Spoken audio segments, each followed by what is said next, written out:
Sweet surrender as I love, serve, and remember. So, Gregory Brady, I didn't even think about it till I got up here. That's like Greg Brady from the Brady Bunch. That's not who I'm referring to. It's an actual person named Gregory Brady. Had problems and struggled with addiction for much of his life, and then he went to a 12-step program and went to rehab for quite a while, got clean. He's now at home with his friend Marilyn and his 11-year-old daughter Bianca. They're just hanging out, and Marilyn sees something in the newspaper about doing a triathlon. And they're all joking. Bianca's making fun of her dad. Yeah, you should do that, Dad. He's like, they're all laughing at it. And then he's like, you know what? I am going to do it, darn it. And it's a triathlon where it's not swimming, but in a canoe. And Marilyn happened to have a old family canoe. So they taped that together, and they put a milk crate in the middle for his canoe. He used her bike. She had an old bike. He said it's about a size smaller than it should be for his size, but it was fine. And he had old Converse sneakers. So he starts training himself. He's determined to do this. And he says it was great because I won every single time. He's in his practices. He said, in my mind, I'm like, yeah, champion. He said it was the best. I was so good. He loved it. So he found a way to love his training, and he's very serious about it. And so when they arrive for the bicycling for the first time, and he said, yeah, their bikes were bigger, but the part he didn't understand is they were all clipping their shoes into the pedals. He's like, that must be very dangerous. The bikes you clip your shoes into. So they're going up a hill, and he's been training hard, so he's actually passing some people on his smaller bike. But as soon as they go downhill, they're just whizzing right by him. And then he realizes that his hopes of coming in first place were not realistic.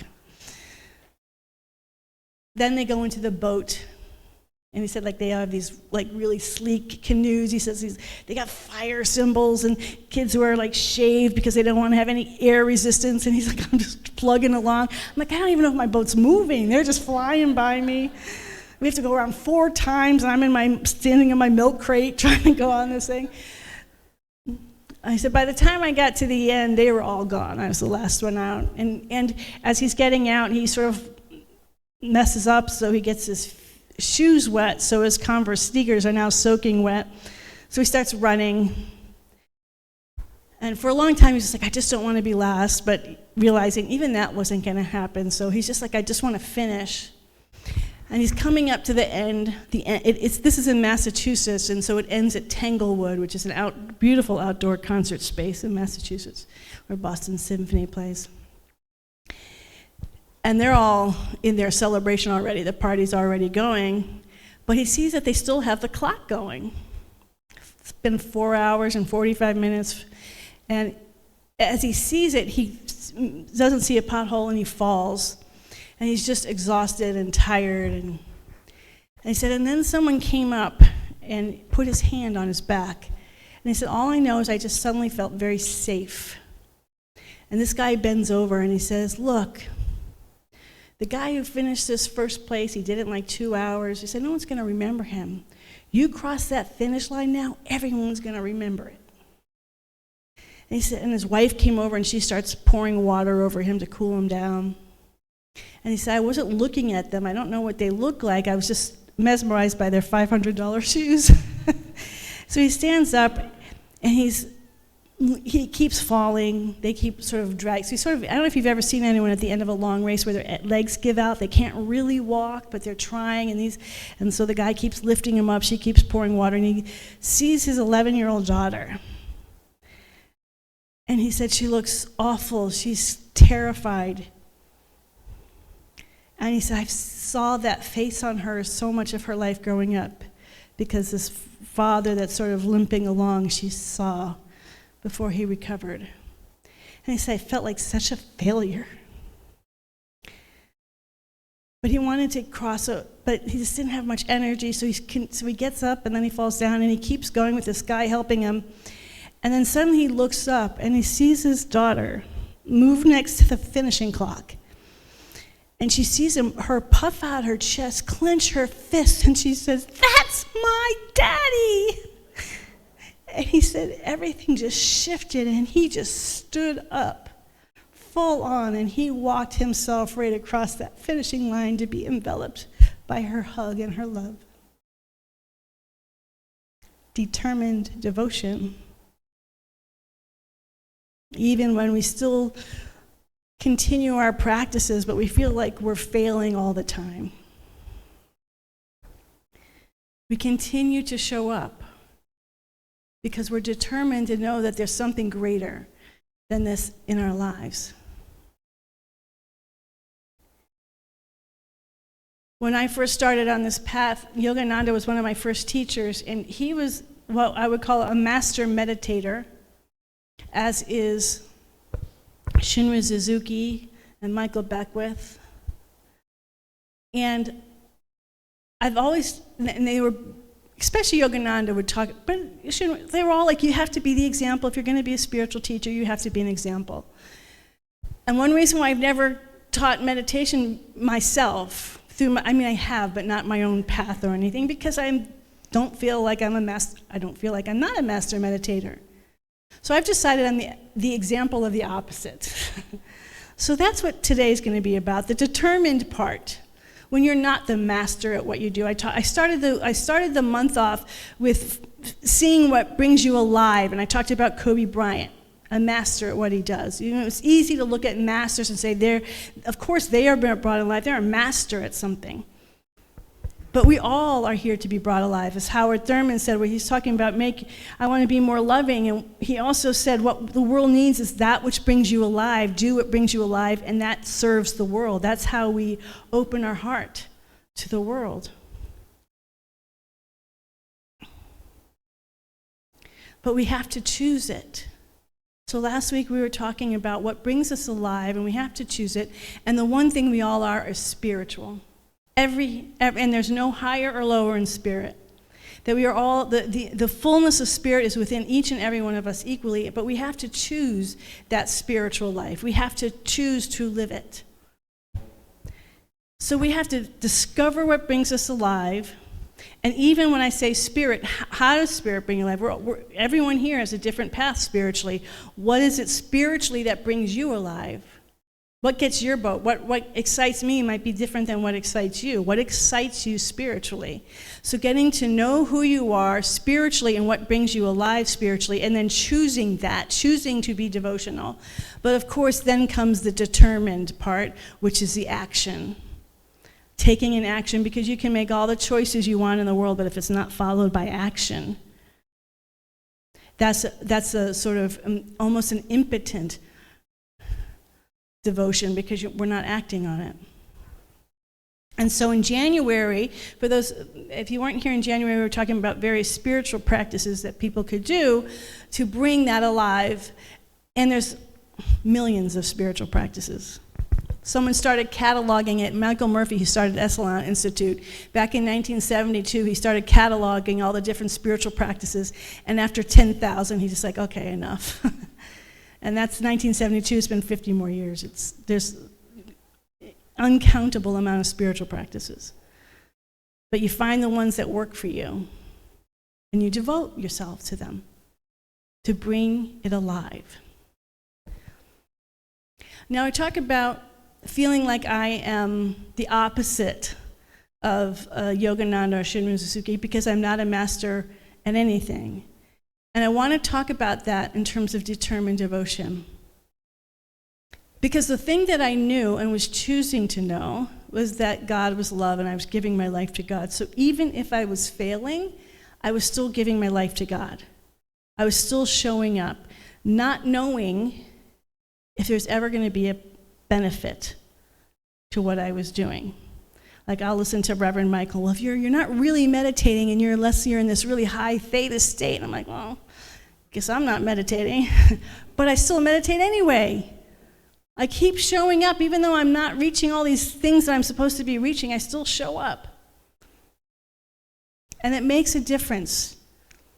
It really makes a difference, and that became so clear to me. And what I really am here to, I hope, if I can be a model for anything, is how even in failure, we are still winning if we show up. So I interweave a lot of different practices. I have 3 main spiritual teachers, is Jesus, Shunryu Suzuki, and Paramahansa Yogananda. So through Jesus, and mostly the Western teaching is prayer. Through Shunryu Suzuki is what we would call a non-dual meditation. And through Yogananda, I was initiated into Kriya Yoga 3 different times, which is moving your energy. So in terms of Zen, he's always talking about taking the one seat, being accepting and being present to whatever is. And of course, he says, your mind will eventually slow down, but my mind doesn't slow down most of the time. I have a pretty wonderfully active mind. But by continuing to show up every single day and do it, I started to be conscious of this presence that was there, that was beyond all my thoughts. So without my mind ever slowing down, without me ever being in those states that I'm told I'm supposed to be in to be a real meditator, I still became conscious that there was a presence there. And it was more real than all my thoughts. And so I started having that simultaneous awareness of presence and my humanness, all happening at the same time. With Kriya Yoga, you're moving your energy up and down, and he said, again, if you do that really well, my mind's supposed to calm down. I have a very strong-minded mind, so it doesn't calm down. And people talk about like they go up through their different chakras, and the chakras are spinning, and you see this light and all this. And I've had visions, but it wasn't through Kriya Yoga. So I'm doing it, and I'm doing it for years. I'm like, I don't think it's doing anything. I'm not feeling, I certainly don't feel like a master meditator, and I don't feel like I'm really doing anything. But I keep doing it. Just like, that's part of my taking my one seat. This is how I'm integrating Zen and Kriya, because Kriya isn't the whole meditation, it's the beginning part of your meditation. So I continue to do it. And I would say several years into it, as I was doing it, I was just like, it's beyond words, but I'm just, in words, it's kind of like, my body seems to have dropped away. Like it's like it doesn't exist anymore. I'm in the energy body. Kriya is about your energy body. We all have this energy body. But it was so subtle. It wasn't like, I wasn't seeing lights flashing. It was just this subtle awareness that my physical body, sometimes when I was doing Kriya, would just sort of drop away. But I wasn't doing anything. I felt like the Kriya itself, like he made such a big deal of being initiated into Kriya, and I'm like, that's not anything. And yet, this little subtle awareness. And then prayer. I just talk about how great our prayer team is, how awesome prayer is. But I can't tell you how many times I've prayed, and I don't know if that did anything at all. I mean, I prayed for myself, I prayed for someone. Is it really working? I don't know. Does anyone else ever have doubts when you pray for someone, like if it has any power at all? Oh, good, I'm not alone, thank God. For all of you master prayers, please forgive us. But I do have my doubts. But I still do the prayers. I still do them. I participate in the practices. Determined devotion. I still show up. I wouldn't tell the story if it didn't have a good ending. No, but it's not a good ending, but a wonderful, I hope, inspiring intention to practice no matter what. So when I had my aneurysm, I had an aneurysm, for those of you who didn't know, back in 2019, and I was at Dublin Urgent Care. Diane Poller, who's a member here, drove me over there. And my mind was slowly sort of going in and out, so I could have a conversation and then it would slow down. And at first, they didn't think anything was wrong with me until I did a CAT scan, and the guy came back sort of pale. And then suddenly my mind was sort of offline, my human mind. But I was that presence. That presence I had been experiencing in Zen meditation. I felt zero fear. I felt actually nothing but joy. And I could see fear and the conversations of fear and everything happening, and I didn't feel any of it. I'm like, oh, all that fear comes from the human mind, blah, blah, blah, blah. But I'm not in my human mind. I'm in that place. So in a time where I could be in panic or in fear or what's happening, I was in total, not just peace, but joy and conscious of everything that was happening. That presence that I had been contacting regularly in my Zen meditation, that even in my blah, blah, blah, blah of mind, that there was this presence that showed up so powerfully at this very profound moment. And then when I go to the hospital and I move into surgery, there's two things. As I'm being wheeled off to surgery, I'm conscious of prayer. Remember, my mind isn't working. I'm aware, like I'm still thinking, but it's not outside. It's inside. And it's an inner awareness of prayer, and that I don't have words to prayer, but I just accept prayer. Just make that conscious awareness. And then as they put you under, I shift to my energy body. All that Kriya I've been doing that felt like I wasn't doing anything at all, definitely did not feel like I was any good at it, ever. And yet suddenly I made that shift into the energy body. And I consciously knew that I was doing that, and I was moving up out of my body. By the way, just a side frame, if you've ever been flying in your dream, that's you and your energy body. Your energy body can leave your body. There's an invisible cord, you can't see it, but it connects you. So when you're in dream, you're sort of flying outside of the realm of your physical body, but you always get brought back because that cord has not, the umbilical cord, hasn't been cut. So you can fly around and do things. And so some of you may have had those flying dreams. Our energy body it's here right now. Your energy body is alive and well. It's just helping you to attune to it. So in that moment, I was able to shift into my energy body because of all those years of Kriya where I felt like I wasn't doing anything at all. And I move into the energy body, and then I see all these prayers. I didn't know people were praying for me at that time. I didn't even think it. I just felt it. And I saw all this light, these heads, and what it would look like was pure light, and all these prayers interweave. In fact, I think people were at your house at one point praying for me, doing it at the labyrinth. Saw a picture of it. But it was like this web of prayers, and all these prayers were becoming like a web and lifting me up. So I was already moving out of my body, and all these prayers were helping me move to. So during the aneurysm, I got to spend some time in another place, in another dimension. And in that moment, and even as I reflect about determined devotion, I recognize that all those things I felt a failure at, I never would feel so arrogant as to teach it to anybody else because I am not a master of anything, and yet still, it was at work, always at work, and setting me free. When we give ourselves to anything, regardless of whatever we consider the exterior success and this worldly success in anything, if we show up and give ourselves our whole heart, body, mind, and soul, our whole heart, body, mind, and soul to that presence of spirit, because we're here because we're spiritual beings. You wouldn't be in this room, you wouldn't be online if you weren't attuned to this spiritual life. And the more we give ourselves to that spiritual life, it's having an impact over and over. I become conscious of how many of my spiritual teachers say, just keep doing it. It's having an impact whether you know it or not. Anytime you say a single prayer, anytime you say a single mantra, it's impacting your soul's evolution. There's not one little spiritual practice that you've ever done that hasn't impacted your spiritual growth.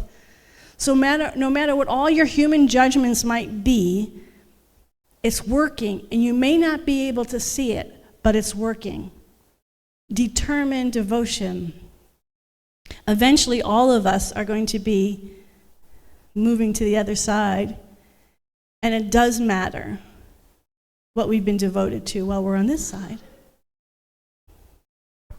But there's another element of this determined devotion that's also extremely important, and that this presence and this power is determinedly devoted to us, to every one of us. Our principle is that love it's absolute, it is unchanging, it's unconditional love. It always loves because it's nature to love. It doesn't know how to judge, it doesn't know how to condemn. It is love. It's a principle. It doesn't come, it doesn't go, it has no beginning and has no ending. It is eternal and absolute, and we can trust it and we can be safe in it, knowing that we are always loved. And that I absolutely ascribe to.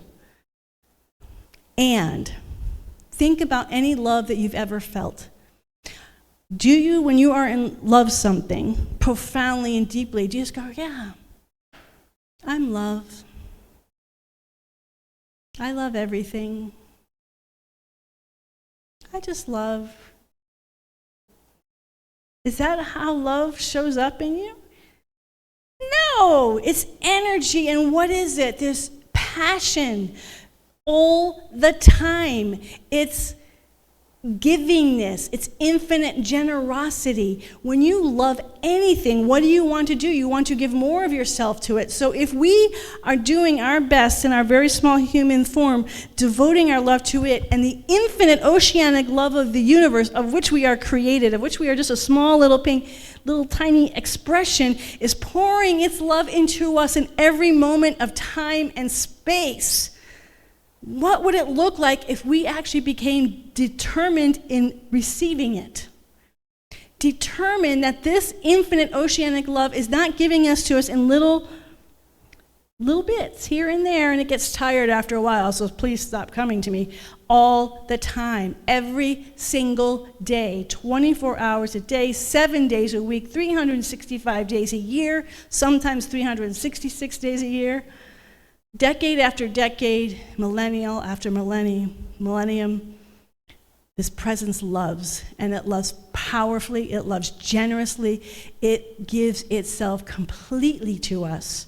So part of our determined devotion is about receiving over and over and over. It's practice, just like meditation is a practice, just like prayer is a practice. How can we give to other people if we don't know what it is to be loved? The more we are determined in receiving this love that is being given to us in every moment, the more we get to be that vehicle of love for every person with whom we come in contact. One of the things, our first Sunday of this month, we had Ram Dass's reading. And he said, he hit a line that captured me. He said, the Maharaji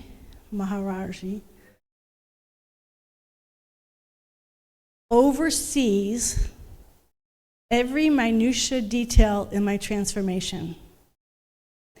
Oversees every minutia detail of my transformation. Every little detail of our life. In this moment, sitting in this service, this presence of love is right now giving herself to you. She never stops. Over and over and over and over. It doesn't matter if you think that you're a failure, it doesn't matter what pain you're in, but we have to choose it. We have to choose to receive it because it's there. I think I've talked a lot about that experience when I was a little girl and feeling less than everyone in my family, and they were all better than me, and from that place I sort of poured my heart to the Christ, just saying, I'm just not worthy. I know I'll never be like everyone else in my family, and I talk about that opening up to a big spiritual experience of becoming one with that love. But here's the key moment. I had never had a spiritual experience before in my life. It was a moment where I suddenly became authentic and real about how I really felt, related to my family, that once again, they were all the winners and I wasn't. And I was honest about that, sad about that, embarrassed, ashamed, all those things. But then I said something, based on no experience, just on what I believed. I said, but I know that you still love me unconditionally anyway. I made that claim before I had the spiritual experience. I never had a spiritual experience before that, but I claimed it. I just said, I know you love me unconditionally, no matter how low I am, no matter how inadequate I am, no matter how unworthy I am. You love me. And that's when I had the spiritual experience. We have to claim it. It doesn't happen to us. So again, I've read so many different spiritual teachers, mostly mine, and it's always amazing to me how consistent these teachings are, that this presence doesn't ever, ever enter into us unless it's invited. It's there, wanting to give its love all of the time. It is love, and it has to love. It's infinite. But if we're not welcoming it in, whether it's if you think of it as out, coming in, or welcoming it to come through us, through your heart, through your inner chakras and energy, if you're not, however you see receiving love, however that looks for you, if we are not consciously inviting ourselves to be loved, we're not going to know it. I know because so many of you have told me about it. I mean, so many of you experience miracles, these miracles all the time in your life. And it's not that some people are more loved than others. It's there are people who say, oh, you know what? I'm willing to receive. I'm willing to receive. Even if I'm screwing up all the time, I'm willing to receive. One of the reasons, in fact, they say that pride is such a bad thing to have is because sometimes when we're so prideful and I think I'm doing it, the one place I'm not is in the willingness to receive, because I'm so confident in my own ability to do something that I don't soften enough to allow this even greater thing to pour through me. Anyone who's an artist or a musician, anyone has learned to open up and say, I receive. So this is concluding our month, 3 weeks on divine devotion. And it's my hope that you have been at least a little bit inspired, a little bit excited about being completely devoted with your whole heart, body, mind, and soul to that which is the source of your very existence, the whole reason why you're alive on this earth. And that you receive love as you have never received love before. That when you are sitting here today for the rest of the service, when Michelle comes up to sing, you're receiving. As we're talking about the offering, you're receiving that love. As you're moving into the rest of your day, I'm receiving. I'm just open. I'm open, because that's one miracle after another. And when the world news is so full of chaos and chaos is just, we'll leave it there for now. It's full of chaos. And everything feels unstable and scary. The one thing you can count on is that this presence of love is completely 100% devoted to you now, right now, and you don't have to do anything other than say, yes, I love you, and I accept your love for me. And in that love, we are one. Let's pray.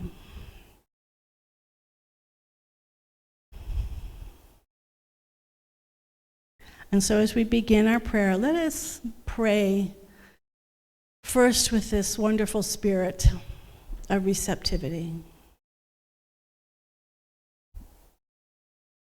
That no matter what words come from my mouth or whatever thoughts are going in and out of your own awareness, that there's something so much bigger than all of us.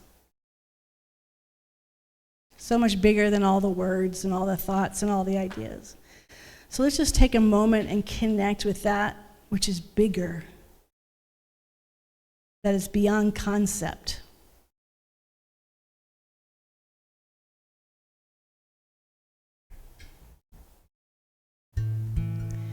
That is so madly in love with its creation, with all of its creation, passionately. It's not on the fence.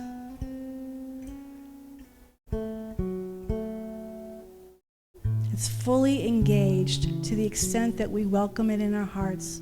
And so it is with great joy that we open our hearts and welcome and welcome and welcome a love beyond what we could ever humanly imagine. We are not in the control of this presence and this power. We are the recipients of its vast, eternal, unshakable, infinitely stable, infinitely generous, infinitely kind, infinitely healing love and light. And we welcome it. No matter what is happening in our world, we welcome it. We welcome it here and now, not just individually, but we have this collective consciousness, this web of light, of willingness to say yes with our whole hearts, because we know prayer is not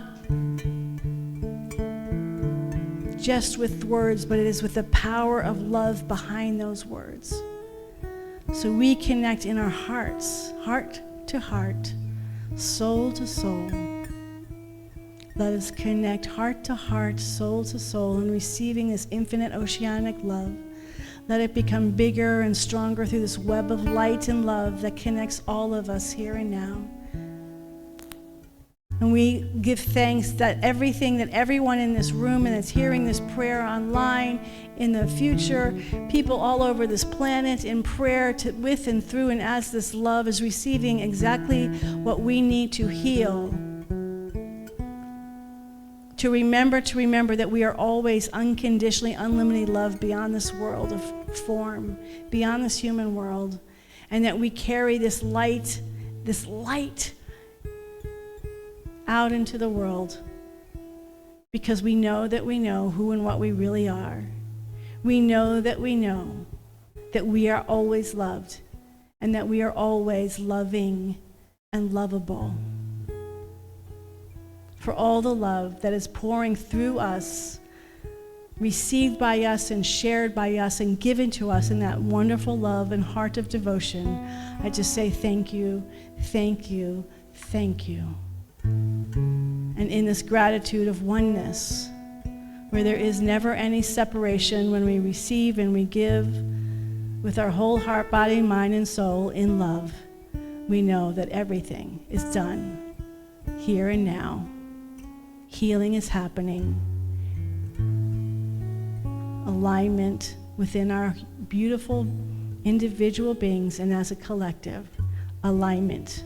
And for all those places that feel chaotic, out of control, scary, we hold the same generous heart of love, the same generous heart of givingness and generosity to see unwaveringly, determinedly, regardless of all the failure that we might see externally, we are determined to practice to see the love of pure spirit behind everything. We will not quit. It matters. We will not quit. We will see that love, hold that love, be creative expressions of that love.